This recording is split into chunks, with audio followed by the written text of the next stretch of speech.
And welcome to Spiritual Steps, a podcast about learning to pray, listen, and grow by taking small steps on the spiritual journey. I'm your host, Stephen Hovater, and this is episode 28, Praying for Your Community by Listening to Your Community.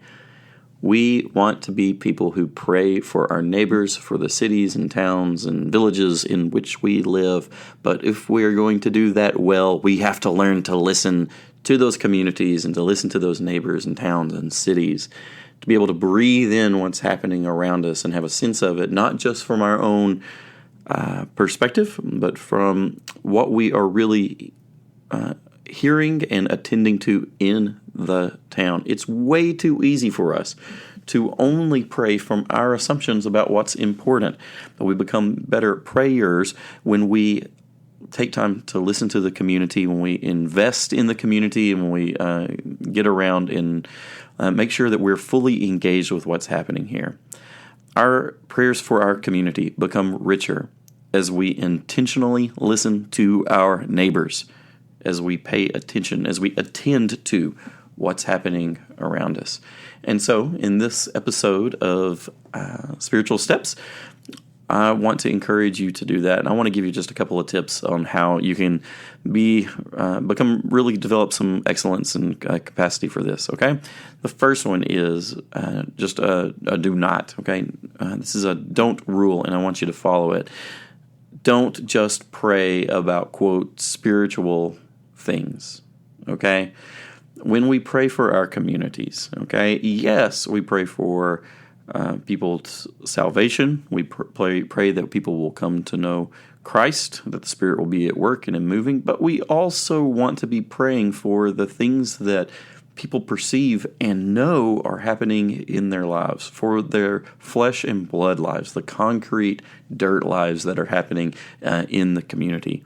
Okay? So if we want to learn to really become intercessors for the sake of our communities and for our cities, we want to pray for all that is involved in human flourishing, for the kind of life that is what we believe the Lord wants to create, where people live well, okay?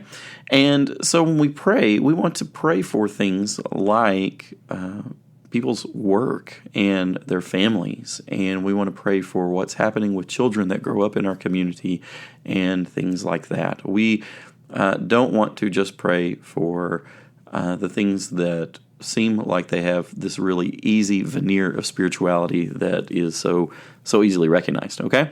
Now, and that's not to say we don't want to pray for those things, but we don't want to just pray for them. We don't want to merely pray for them. We want to pray not just for the things that we believe have this ultimate value of meaning, but we want to pray for all those things that people perceive to have meaning already, and which I believe really do before the Lord, okay? I believe it really matters to God that people are well-fed, that they find meaning in their work, joy in their families, that they find that their neighborhoods are a place where they can flourish and they don't feel like they're in constant tension and constantly on the defensive from other people. So I just want to start off with that. Let's not confine our prayers for our communities to those things which are overtly or classically understood as spiritual. Let's have a full spirituality and a full version of flourishing that we're praying for in our community. So that's the first thing. The second thing is, man, get out and drive around. Go on tours.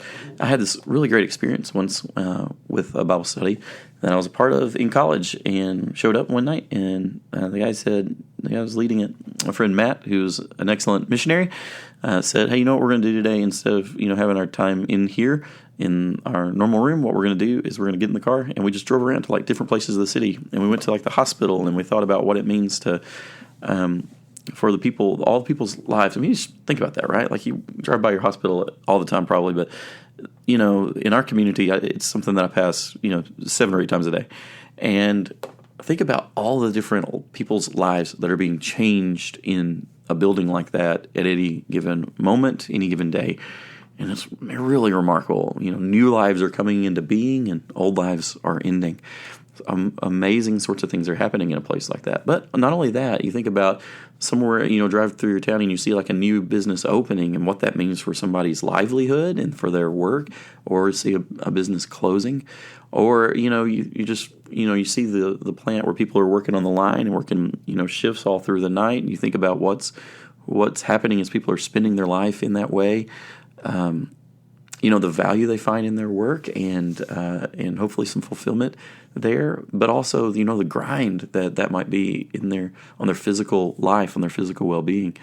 You just think about it. You just drive around, walk around, tour your city with spiritual eyes, and as you do it, see and think about what's happening there. Okay, and then third, as you talk and you listen to people, and really the heart of this whole idea of praying for your community by listening to your community is that you really do engage people in conversation and you hear what's unfolding there. And it may be that instead of the, overtly spiritual question, how can I pray for you, which is fine. That's a fine question to be asking people.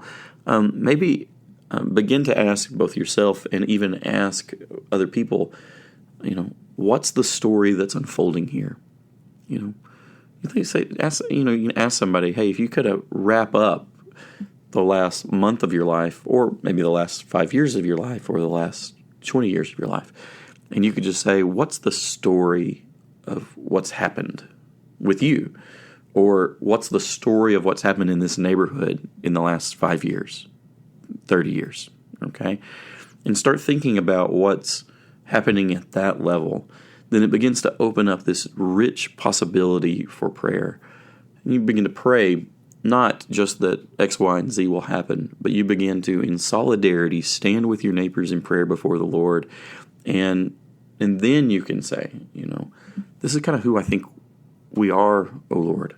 And you're going to ask, God, is this what you see as the story that's unfolding here? Begin to probe that and spiritually probe, like what's really at work here? What's happening? I think about that in our community all the time. I think about what the pictures of the story are or what the perspectives of the story that I can't quite see yet, what they are. What I perceive is happening in our town may be different than somebody that lives a few blocks away. And I want to keep engaging in sorts of relationships that give me a full picture of what's really happening in our community. Think about that. Do the relationships that you're engaged with, do they offer you a full picture of what's happening in our community? That's a haunting question. It's a haunting question, and I can't rescue you from it. I can't rescue myself from it. I don't want to bail from it. But I want to let that question drive me to listen better and broader to the rest of my community. And through that, to become more able to pray for the people that live here, for my neighbors, for my family, for my coworkers, and my friends, and by all the people that make up this beautiful community. So let that kind of question drive you too, and keep asking, what is it that's unfolding here? And do I have the sorts of relationships that let me see a full picture? Because there's always another angle, right? Okay. I hope you'll give that a whirl. Become attentive to what you see in your community, and let that drive you in what's happening in your prayers. Okay? That is all for this episode. Thank you so much for listening. Thanks for enduring when we had a break between a few episodes like we just have. If you have any comments or questions, or you just want to extend the conversation about prayer, then reach out to me on Twitter's really the best place. My username is @StephenHovater. And if this is the kind of thing that's useful to you, then go ahead and subscribe in whatever the podcasting app that you love is, whether that's iTunes or Google Play, or I use the Overcast app. I love it. We're going to be back soon with a new episode. And in this new year, what we're probably going to have a lot of episodes. A lot of times in the past year, the episodes have been focused on prayer. But in the coming year, we're going to focus a lot on things that are in the Gospels that we might see in the story of Jesus. So keep in touch, and we'll be back soon with a new episode along that line. Until then, keep taking the next step that you see in front of you, and may God be with you on each and every step of your journey. Okay, peace.